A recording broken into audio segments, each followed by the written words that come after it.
Hola amigos, vamos a hacer este ejercicio. Vamos a calcular el campo eléctrico en la mediatriz de una carga lineal infinita, donde un semieje está cargado positivamente y el otro negativamente.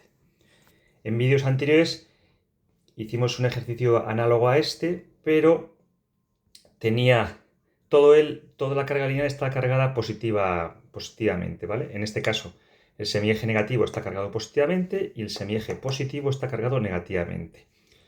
Vamos a considerar inicialmente que la longitud de la carga lineal es L, ¿de acuerdo? Y al final del ejercicio lo que haremos es un límite cuando L tiende a infinito, ¿vale? Para resolver el ejercicio que nos piden, que es una carga lineal infinita.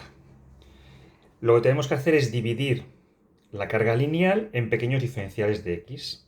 En este caso vamos a tener dos casos diferenciados. La sección de las cargas negativas y la sección de las cargas positivas. Vamos a ver qué es lo que ocurre en cada uno de los casos. Vamos a centrarnos primero en la sección de las cargas negativas.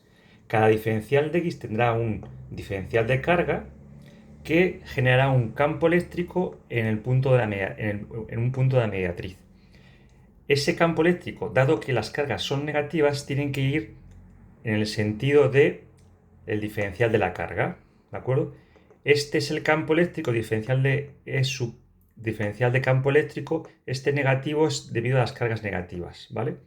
Vemos que tiene el sentido de diferencial de Q.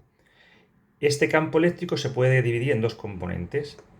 Diferencial de campo eléctrico en la dirección Y, que tiene el sentido de las Y's negativas, y diferencial de campo eléctrico en la dirección X, que tiene sentido de las X positivas.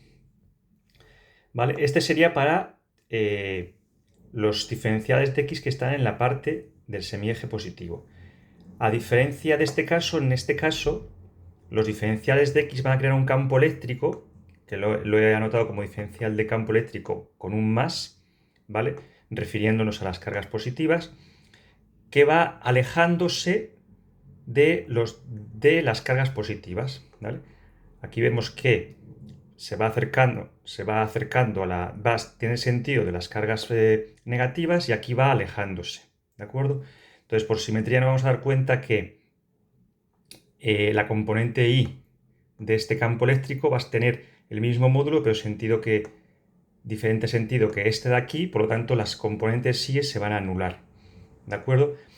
En cambio, las componentes X no se van a anular y vamos a tener una componente X de campo eléctrico en el sentido de las X positivas, ¿vale? Entonces, nuestro objetivo es calcular primero el campo creado por la parte de la carga lineal en el semieje negativo, calcularlo para el semieje positivo, ¿vale? Y luego sumarlas, ¿de acuerdo? ¿Qué tenemos? ¿Cuál es el campo creado por el semieje negativo? ¿Vale? Tenemos que la diferencial del campo eléctrico es la K por diferencial de la carga partido R cuadrado. Si lo dividimos en componentes, sabremos que diferencial del campo en la dirección X, bueno, el sentido de las X provocados por la sección negativa, es igual al campo creado por el seno de teta. Y aquí he puesto que el sentido es en las X positivas. ¿Qué ocurre con la componente Y? La componente Y hemos visto que tiene sentido de las Y's negativas, por eso he puesto aquí un menos. Y es igual el campo por el coseno de teta. ¿De acuerdo? La J lo que indica es que tiene sentido de las Y's. ¿De acuerdo? El componente tiene sentido el sentido de las Y's. ¿De acuerdo? Campo creado por el semieje positivo. En el semieje positivo lo que vamos a tener es que el módulo de la componente Y va a ser el mismo, pero el sentido diferente, ¿vale? Lo tenemos aquí, ¿de acuerdo? El módulo va a ser el mismo, pero el sentido es diferente. En cambio, la componente X, provocada por las cargas en esta sección, va a ser igual a la componente X provocada por las cargas en esta sección, ¿de acuerdo? Por simetría podemos ver que el campo eléctrico, la componente I va a ser la suma de cada una de las componentes. De la componente I provocada por esta sección y la componente I provocada por esta sección. Aquí lo vemos. Como son iguales pero diferente sentido, la componente y del campo eléctrico va a ser igual a 0. Ahora nos ponemos a calcular el componente x del campo eléctrico. Pues vamos a tener que va a ser la suma de la componente x creado por esta sección más la componente x creada por esta sección, ¿vale? Por simetría vemos que es 2 veces y luego la integral entre 0 y lambda medios de, y aquí ponemos esto por esto, ¿de acuerdo? Que vemos que nos va a dar esto. K por lambda por x diferencial de x entre x cuadrado más y cuadrado elevado a 3 medios. Como esto es constante, lo podemos sacar fuera de la integral e integramos esta parte. Y la integral de esa integral esta nos da esto, entre 0 y L medios. Sustituimos L medios en la ecuación y al final tenemos que la componente I del campo eléctrico es igual a esto. ¿De acuerdo? Pero el ejercicio, recordar, no nos estaba pidiendo cuál era el campo eléctrico en una carga lineal finita, que es lo que hemos hecho nosotros, porque hemos puesto el límite de integración sería menos L medios y L medios, sino una carga lineal infinita.